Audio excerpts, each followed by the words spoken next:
Hey, what's going on everybody, and welcome to Pocket Nation. It's me, Frankie here, and in today's video, we're going to be testing the Eden Switch emulator on the iQOO Neo 10R, but more so on that Snapdragon 8S Gen 3, and see just how it performs when it comes to handle Switch games, and if you can buy this device or any other phone with the Snapdragon 8S Gen 3 to play Switch games. We're going to be testing more than 15 games, so bear with me till the end. So before we begin, let's go through what settings and drivers I am going to use to run all of these games. Now, all of the games, I'm going to try to run them at default settings to really see the raw power of this chip. But as you know, Switch emulation is still a work in progress in Android, especially after what Nintendo did to iQOO Emulator. So some games might going to require some changes on the settings in order to work, but it's still very hit and miss. Some game might just not going to work entirely or have some game-breaking glitch or bug. Now that we got that out of the way, let's go through the settings quickly. Here, go to Advanced Settings. In System, I'm not going to change anything here except this setting limit speed percent, which I'm going to set in 115%. It will give you FPS boost on some games. Now go back, Graphics Settings. Here I have changed nothing. The resolution is set on 0.75x, and all the other settings are as follows.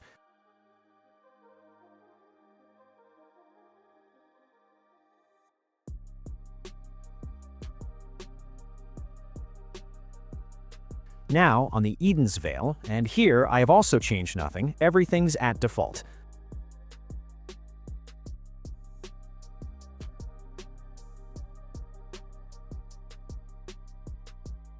Now, come back here and go to GPU Driver Manager. And as you can see, I'm using the latest turnip driver as of recording of this video, which is the version 26 revision 7.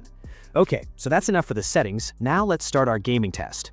Here, we're going to start with some lightweight games. This is Hollow Knight Silksong, one of my favorite game of 2025. Absolute masterpiece of a sequel. And as you can see, it's running very smoothly at 60 FPS.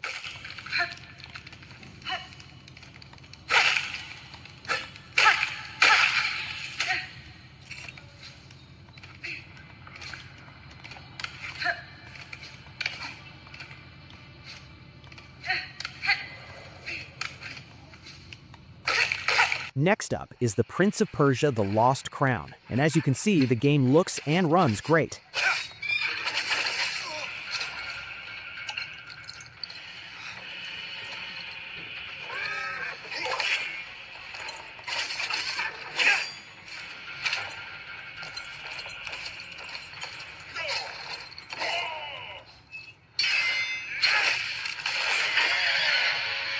Next is Super Mario Bros. Wonder, and this game also runs at full speed, but with some FPS dips here and there, but it is very playable.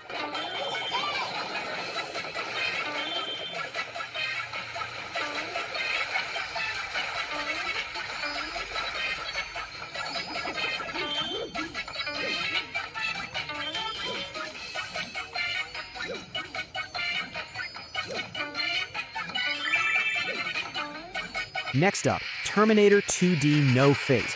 It has quickly become one of my favorite games of the 2025, and as you can see, it's running at full speed.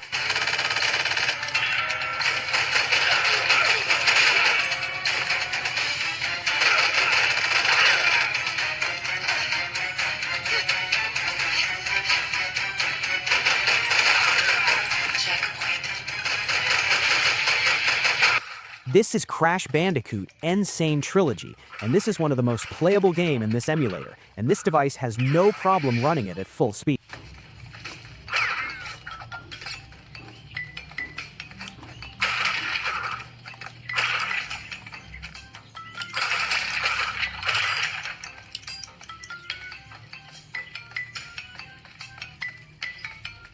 Next, we're going to start testing more demanding games. This is Legend of Zelda: Echoes of Wisdom. This is one of the latest releases, and as you can see, this game runs between 22 to 30 FPS, with some slowdowns here and there, but it's completely playable.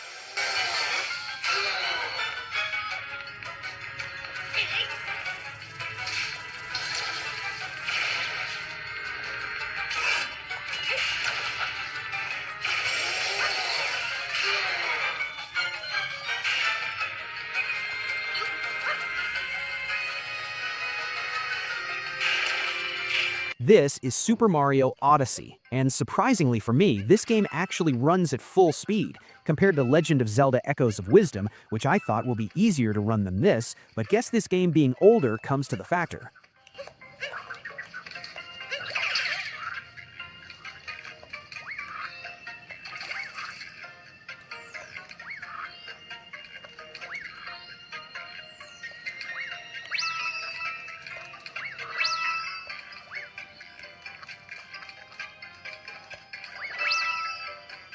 Next up is Bayonetta, and this game has this weird bug where the main character is constantly running to left. No matter whichever the button I press, it just doesn't stop. And to fix this issue, I changed the GPU driver to an older version of the turnip driver, specifically this one, which is the turnip driver version 26, revision 3. And after that, the game was up and running at full speed. Even when there's a lot of action going on the screen, this doesn't budge and runs at constant 60 FPS.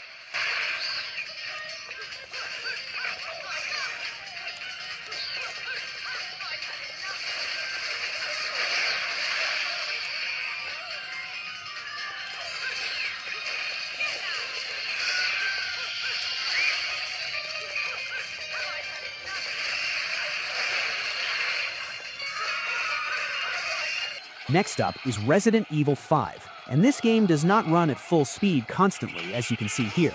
It runs mostly between 40 to 55 FPS, with some dips to lower 40s, but I will say it's pretty playable.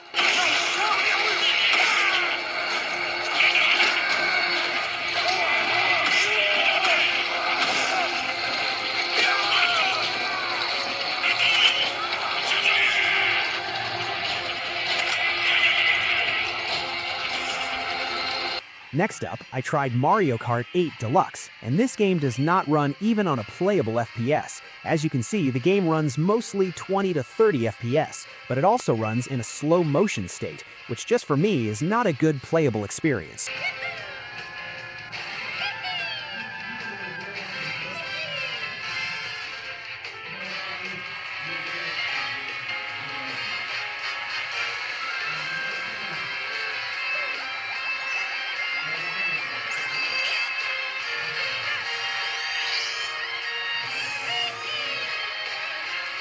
Next up is Batman Arkham Asylum, and this game mostly runs in between 22 to 30 FPS and will dip to 16 to 18 FPS depending on the area, but it's completely playable from start to finish.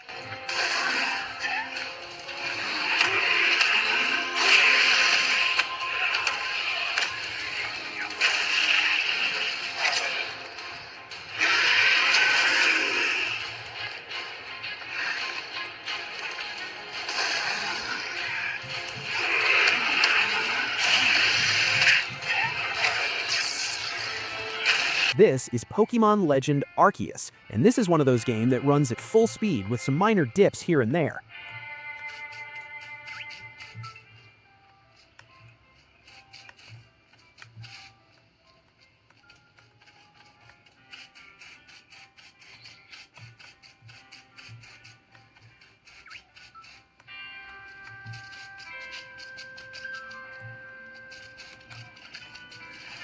Next up is another Pokemon game. This is Pokemon Legend ZA, and as you can see, the game does not run at full speed, with FPS dropping sometimes into single digit, depending on the intensity of the area you're in. And there are some glitches here and there, but nothing game-breaking, and if you want, you can actually finish this game on this device.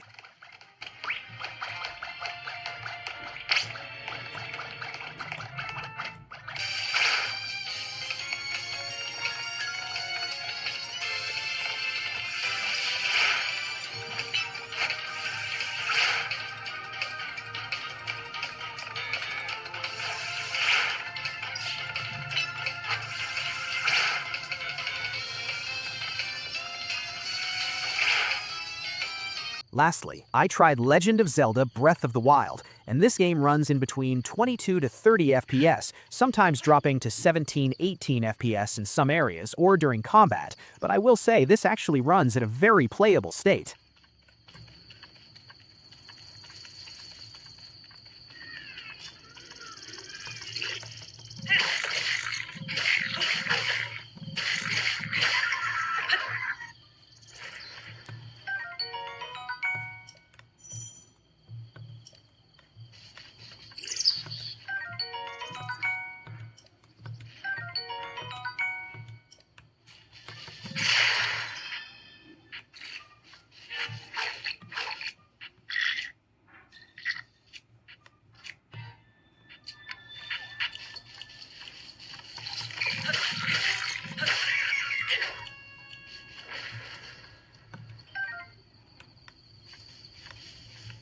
So yeah guys, in my opinion, from what I have seen and tested, so far that Snapdragon 8S Gen 3 has turned out to be a capable processor, as it has managed to run every game I have thrown into it, and most of them were running in full speed or were very playable, except for Mario Kart 8, which runs in a very unplayable frame rate. But again, I was running all of the game on the default settings, so with some tinkering, this games might even run more smoother on this device. And the temperature of the device after this session, it did not exceed 41 degrees Celsius, which I will say is pretty good too, because I was playing for more than 2 hours, and battery life is also really great in this device. So overall, iQOO Neo 10R with the Snapdragon 8S Gen 3 is a really solid choice if you are looking to buy a phone which you can use for daily usage and some Switch emulation for under $350 USD. Great body, great camera, great battery life, and solid performance.